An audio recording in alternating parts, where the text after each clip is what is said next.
So continue with the Power BI. Now we're going to learn how to do other stuff, right? So here have one sheet. You can right click here, rename it. Let's say table.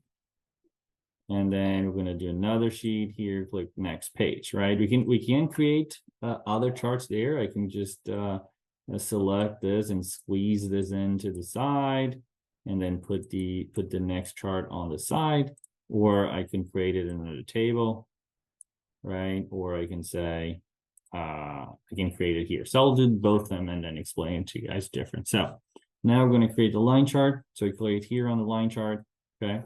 And that's, it opens, it pops there, right? So I have the line chart is going to be placed there. And what we wanted to do here is to put the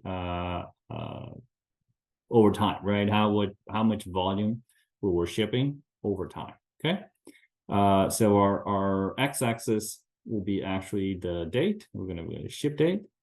So that's our x-axis. And it'll open like this because it wants you to see if you want year, date, quarter, month, or day. And the y-axis will be the quantity.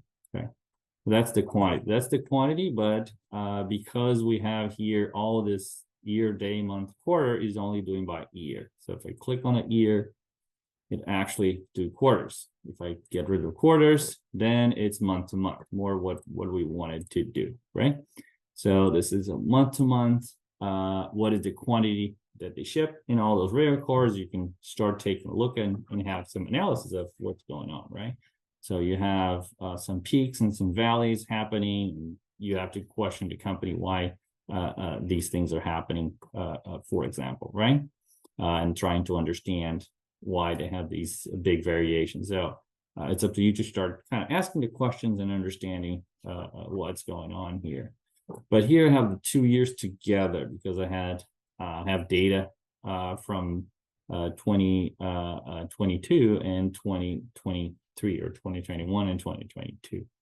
So what I'm going to here, going below and going to the legend, you can see, and the legend is a way for it to separate different data sets. So if I pull the ship date here, it exactly what I wanted to do. So I want a date hierarchy here, okay? So put the ship date hierarchy, and it gives me the year here, and that's what I want it, right? So now I have the 2 years is 21, 22. And they're divided 1 by 1 here, okay? So it's in, you can see there's variation, most of it, the downside were 20, 22, and you can see how it goes here, okay? I want to put it here instead of there, so I can click the line chart again.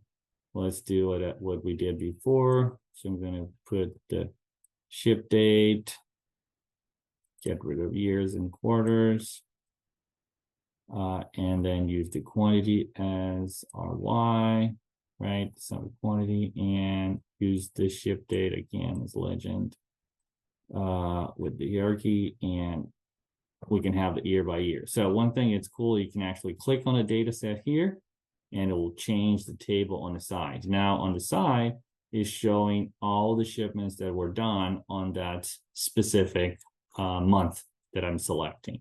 If I select another month, it will change all the shipments now that are here.